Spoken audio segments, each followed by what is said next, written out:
말씀은 구약 성경 274페이지, 구약 성경 274페이지, 신명기 8장 1절부터 8절까지 봉독합니다. 내가 오늘 명하는 모든 명령을 너희는 지켜 행하라. 그래야하면 너희가 살고 번성하고 여호와께서 너희의 조상들에게 맹세하신 땅에 들어가서 그것을 차지하리라. 내 하나님 여호와께서 이 40년 동안에 네게 광야길을 걷게 하신 것을 기억하라. 이는 너를 낮추시며 너를 시험하사 내 마음이 어떠한지 그 명령을 지키는지 지키지 않는지 알려 하심이라. 너를 낮추시며 너를 줄이게 하시며 또 너도 알지 못하며 내 조상들도 알지 못하던 만나를 내게 먹이신 것은 사람이 떡으로만 사는 것이 아니요 여호와의 입에서 나오는 모든 말씀으로 사는 줄을 네가 알게 하려 하심이니라. 이 40년 동안에 내 의복이 헤어지지 아니하였고 내 발이 부르트지 아니하였느니라. 너는 사람이 그 아들을 징계함 같이 네 하나님 여호와께서 너를 징계하시는 줄 마음에 생각하고 네 하나님 여호와의 명령을 지켜 그의 길을 따라가며 그를 경외할지니라. 네 하나님 여호와께서 너를 아름다운 땅에 이르게 하시나니 그것은 골짜기든지 산지든지 시내와 분천과 샘이 흐르고 밀과 보리의 소산지요 포도주와 무화과야와 석류와 감람나무와 꿀의 소산지라.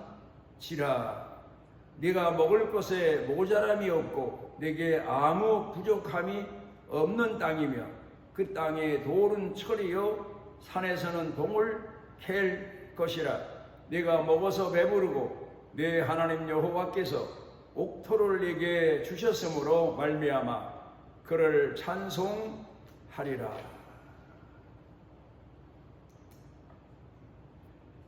종교마다 또 사람 사는 곳마다 종족마다 축제 기간이 있습니다.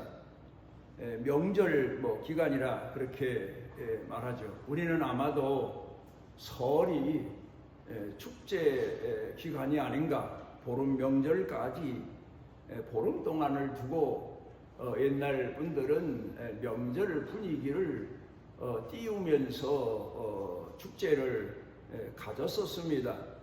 그런가 하면 다른 종교들을 놓고 보게 되면 그 나름대로의 축제 기간이 많습니다.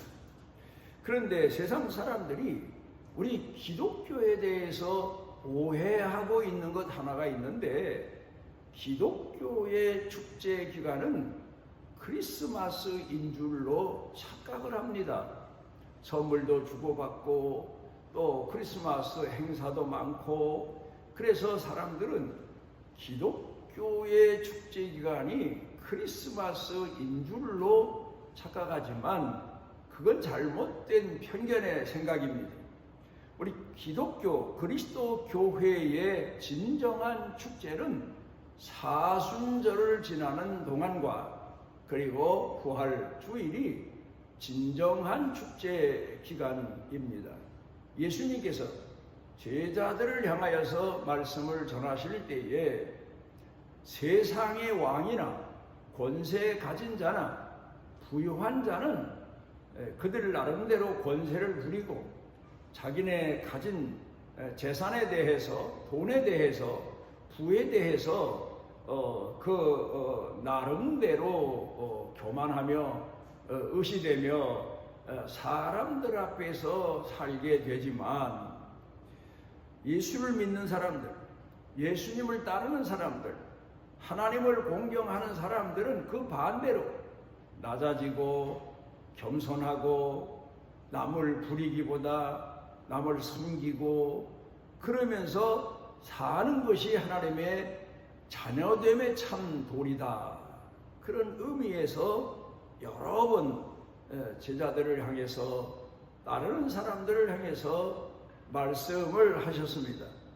우리는 보통 축제하면은 먹고 마시고 즐기고 춤추고 그런 기간으로 생각하지만, 우리 그리스도 교회의 진정한 축제는 사순절 기간 동안에 우리가 가지는 금식도 하고 철야도 하고 또 기도도 기간을 정해놓고 더 많은 시간을 할애하며 하고, 그리고 예수님 순환을 생각하며 오늘 우리가 겪고 있는 고난의 의미를 다시 깨닫고 그러는 사순절 기간이 바로 우리 그리스도인들의 축제 기간.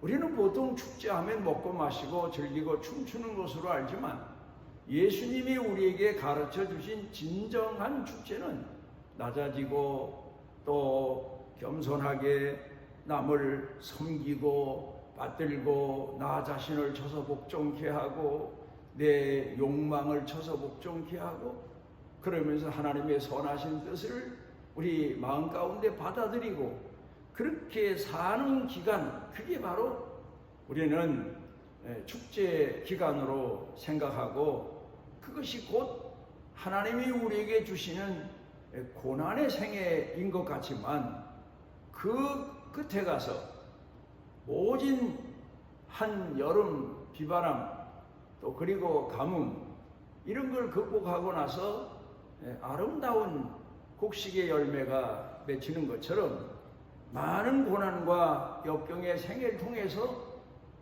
하나님이 원하시는 진정한 그리스도인, 땅에 심어도 다시 싹나는 미랄처럼 이 세상 살다가 죽어도 다시 부활에 참여하는 그런 성도의 생을 사는데 충성하는 것, 그 일을 위해서 헌신하는 것, 희생하는 것, 그게 바로 우리에게는 진정한 축제다 하는 것을 가르쳐 주셨습니다.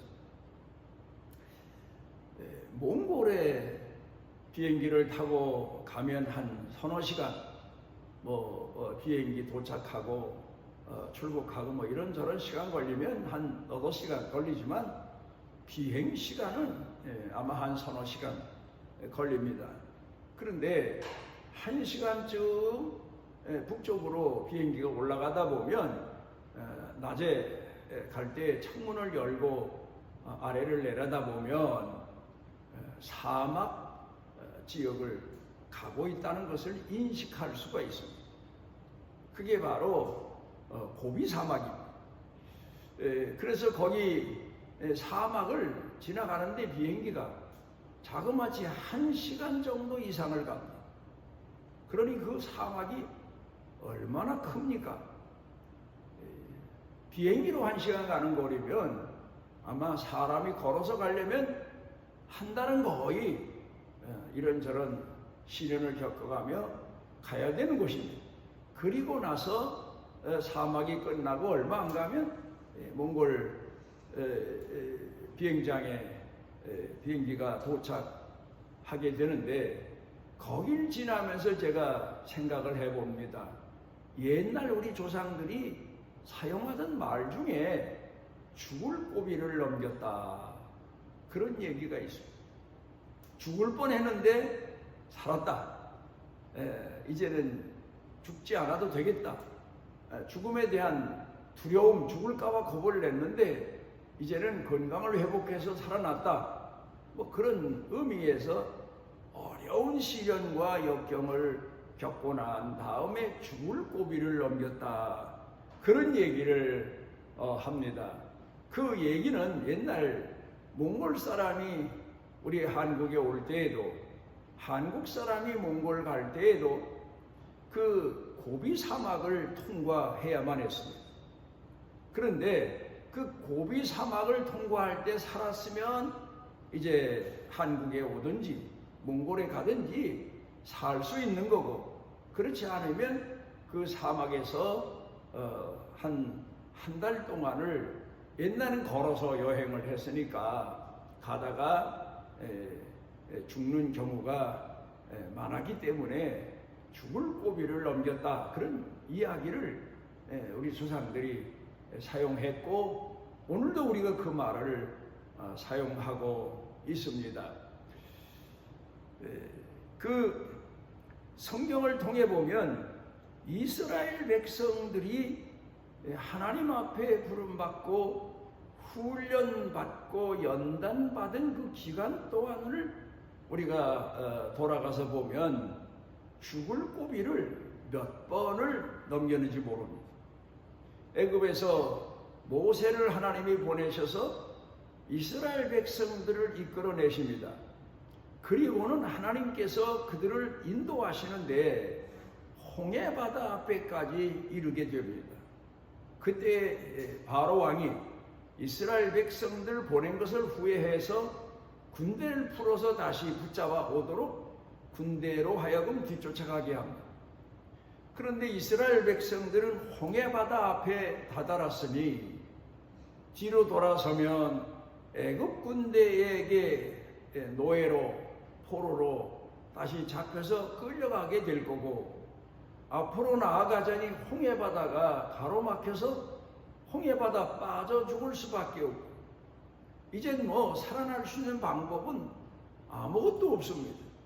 그때 백성들이 원망하고 낙담할 때 하나님께서 모세를 통해서 가만히 있어, 여호와께서 너희 주가 되심을 봐라, 그리고 말씀하시고는 애굽 군대가 거의 이스라엘 백성들을 잡으러 오기 직전에 홍해바다의 길을 열어서 이스라엘 백성들 하여금 무사히 광야에 이르게 하셨고, 그 뒤를 쫓던 애굽 군대들은 홍해바다에서 빠져 다 죽게 됐습니다.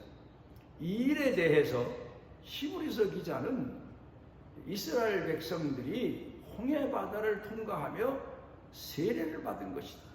세례가 뭡니까? 우리가 세례 받을 때에 적수 세례는 물을 손에 집리하는 목사님이 적셔서 세례 받는 사람 머리에 얹고는, 그리고는 성부와 성자와 성령의 이름으로 세례를 줍니다.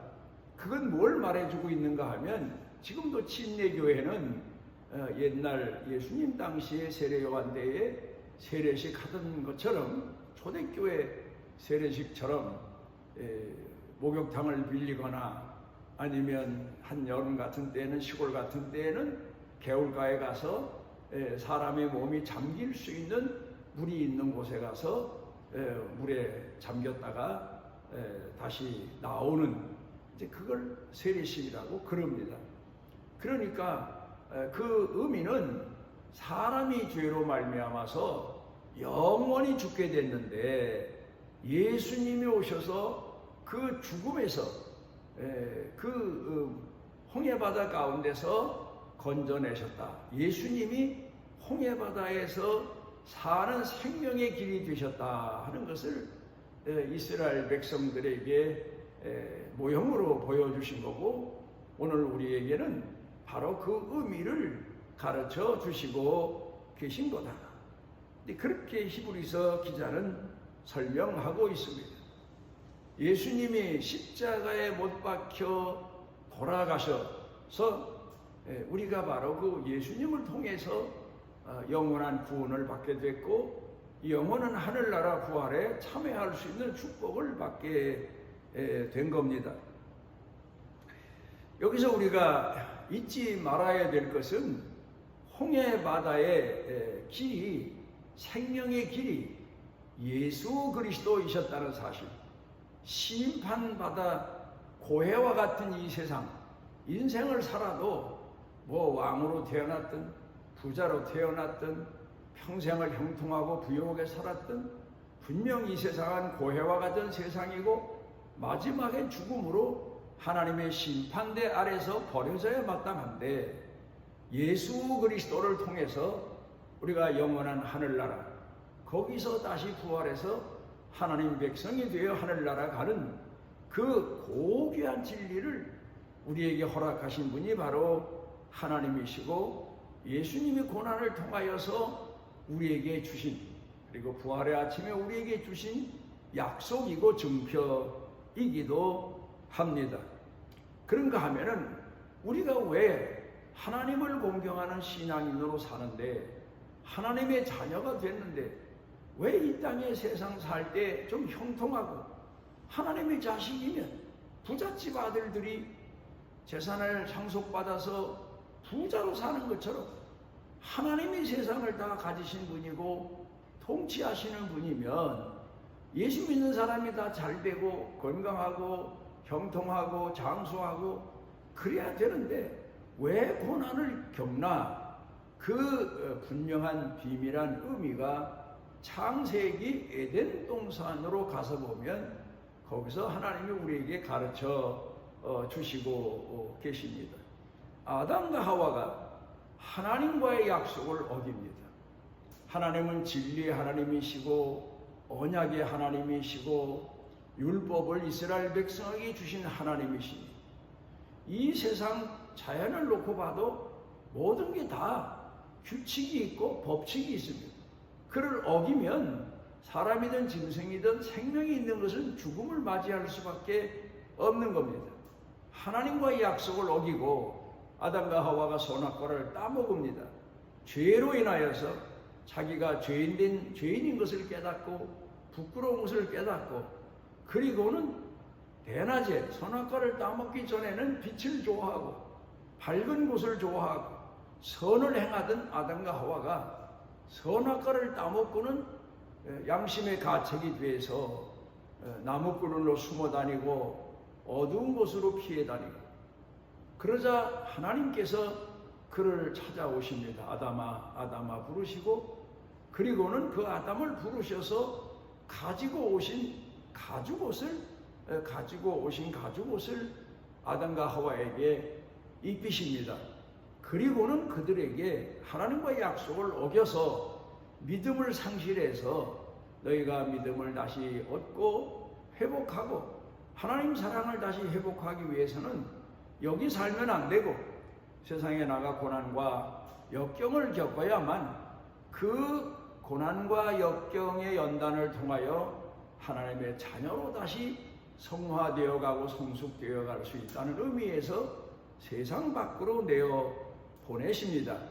그래서 아담과 하와가 세상 밖으로 에덴 동산에서 쫓겨나서 갖가지 고난을 겪으며 자기 죄를 회개하고 하나님의 자녀가 되기 위해서 늘 기도하고 하나님의 말씀에 순종자를 위해서 훈련받고, 그래서 결국 그들이 마지막에 양의 제사를 통하여 구원의 확증을 얻게 되기도 했습니다.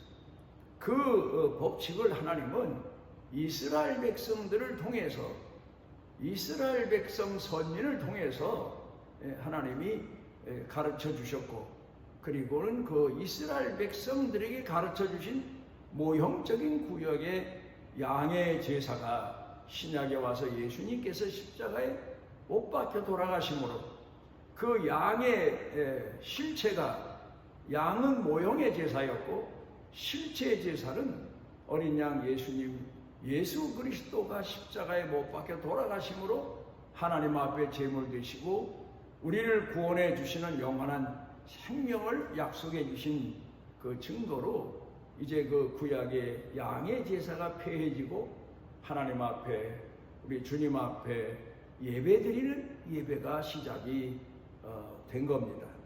오늘 우리가 이 땅에 살면서 얼마나 많은 고난과 역경을 겪는지 모릅니다.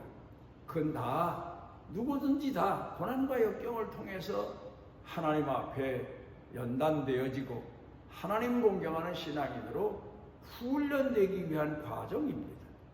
예수님이 그래서 이 땅에 오셔서 예수님 자신도 우리 죄악의 죄인의 구원의 주가 되시기 위해서 고난당하셨고 결국 십자가에서 양이 제물되는 것처럼 못 박혀 죽으시는 고난을 겪으셨고, 그리고 부활의 아침에 부활하셔서 이 땅에 40일 계시다가 하늘로 승천해 가시며 너희가 본 대로 내가 다시 오리라 하시면서 하늘로 올라가셨고, 그 후에 제자들은 예수님의 가르치심과 삶의 교훈을 가슴에 새기고 만인에게 구원받는 길은 예수 그리스도를 믿는 믿음밖에 없고, 그 예수님 말씀을 따라서 순종하며 연단받고 훈련받아 하나님의 자녀로 성숙해 가는 것이 이 땅에서 가장 고귀한 삶의 방법이라고 하는 사실을 전하였고, 그 전한 복음이 우리에게까지 왔고, 또 아직도 복음을 모르는 사람들에게 우리가 전해야 될 사명을 우리가 가지고 있습니다. 우리는 그냥 거저 얻은 구원이 아니고 하나님이 이 땅에 육신의 몸을 입고 오셔서 우리 죄값을 대신 치러주신 그 은혜로 우리가 다시 살게 됨을 잊지 말아야 됩니다.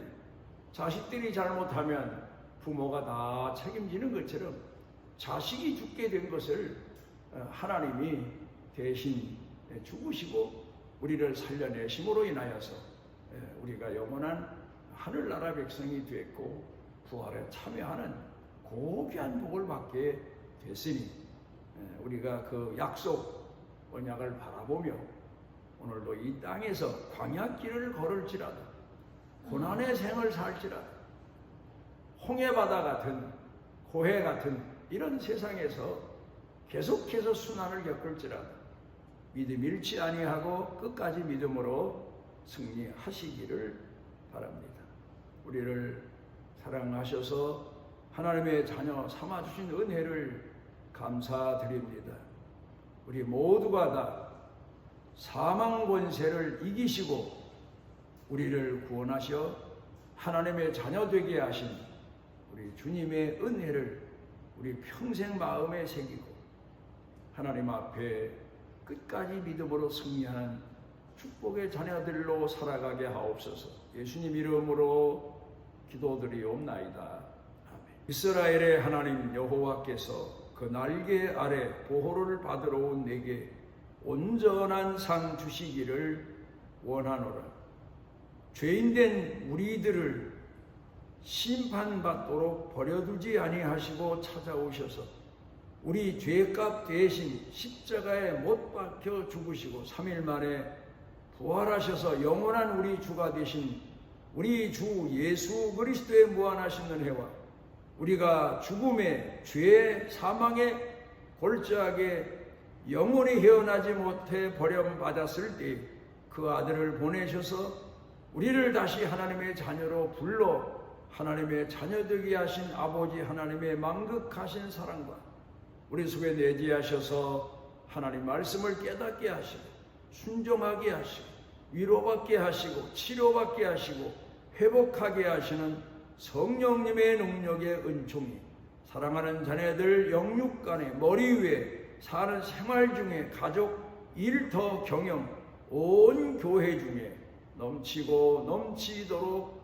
함께 하시기를 축원하오나이다.